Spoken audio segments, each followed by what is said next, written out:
ওরে আমার প্রাণের শাশুড়ি, আমার শাশুড়ি মা বত্তা খাতি জম্মের পছন্দ করে, বুঝেছো? তা যদি আবার সব কিছু দিয়ে বানায় দি, সব রকম সবজি দিয়ে বত্তা মালি ফাইন করে চারটে ভাত খায়।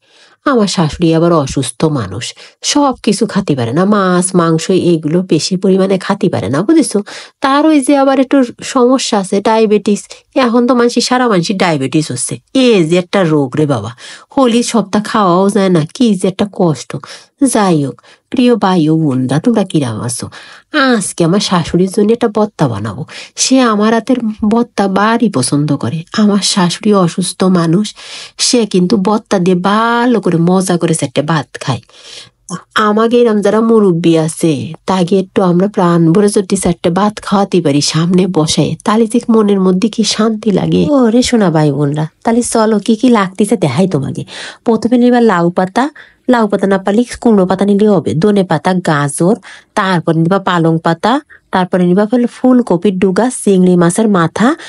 আমার কাছে চিংড়ি মাছ ছিল না, চিংড়ি মাছের মাথা নিয়েছি। তারপরে পেঁয়াজ, রসুন, শুকনো জাল, তারপরে নিবা হচ্ছে পেঁয়াজ কলি, কুমড়ো, তারপরে নিবা হচ্ছে সিম, মূলো, কাঁচা টমেটো, ফুলকপি, বেগুন, আর অল্প পরিমাণ ওলকপি, কাঁচা জাল। ব্যাস, এই দিয়ে হয়ে যাবে না ভর্তা। ওরে শোনা, এই শীতকালে এই ভর্তা জাল লাগবে না গরম ভাতের সাথে রে শোনা। কড়াইটা ভালো গরম করো, গরম হয়ে আসলে একটু তেল দাও, তেল দেওয়ার পরে তেলটাও ভালো একটু গরম করো, তারপরে কটা শুকনো জাল ফেলা দাও এর মধ্যে, দিয়ে নাড়াচাড়া করে এবার পেঁয়াজ আর রসুন দিয়ে ভালো করে নাড়াচাড়া করো। চিংড়ি মাছের মাথাটার বাদ থাকবে কেন, ও কটারও ফেলো এর মধ্যে, ভালো করে এবার নাড়াচাড়া করে ফেলো দিন, একটু ভাজা করে দিন। আরে শোনা, এবার দাও ভাজা হয়ে গেছে। ভাজা হয়ে আসলে এবার ফুলকপির ডুগা, গাজর, ওলকপি আর ওই মূলো আর ফুলকপি এ কটা দিয়ে একটু নাড়াচাড়া করো দিন। এ কটা হচ্ছে একটু শক্ত জিনিস, তাই একটু আগে দিলাম, বুঝছো? তারপরে দিয়ে একটু নাড়াচাড়া কর। এই সময় একটু দাও সামান্য লবণ, দিয়ে এটা আর একটু নাড়াচাড়া করে দাও, ডাইকে দিয়ে চলো একটু রেস্টে যাই। এরপরে ঢাকনাটা খুলে দাও, ভাজা হয়ে গেছে। এরপরে সব সবজি ঢেলে দিবা, শুধুমাত্র ধনে পাতা আর কাঁচা জাল বাদে সব সবজি দিয়ে সামান্য একটু লবণ দিয়ে আবার ডেকে দাও, ঢাকনা খুলে দাও। এইবার কিন্তু একদম হয়ে গেছে।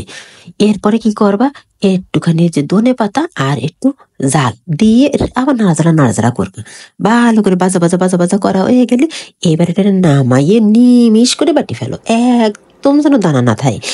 ফাইন করে একটা বাটা দিয়ে নিয়ে আসো, বাটা দিয়ে আনে এবার কড়াইতে একটু তেল গরম দাও, তেলটা গরম হয়ে আসলে একটুখানি হলুদ দাও আর একটু ফোটা লবণ দাও, দিয়ে কটা জিরে এর মধ্যে দাও ছাড়িয়ে, এবার এই কটা একটু ভাজা করে ওই যে নিমিষ করে যে ভর্তাটা বাটি রাখছে এর মধ্যে দাও ছাড়ি।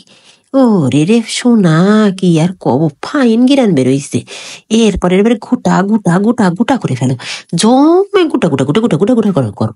করার পরে যে এটা মাখা হয়ে আসবে, যখন বুঝবা যে কড়াইতে লাগ দিছে না, এরপরে এটা নামাই ফেলো, নামাইয়ে গরম ভাতের সাথে খাও রে সোনা, কি আর কব, কি যে ফাইন লাগবে না রে সোনা।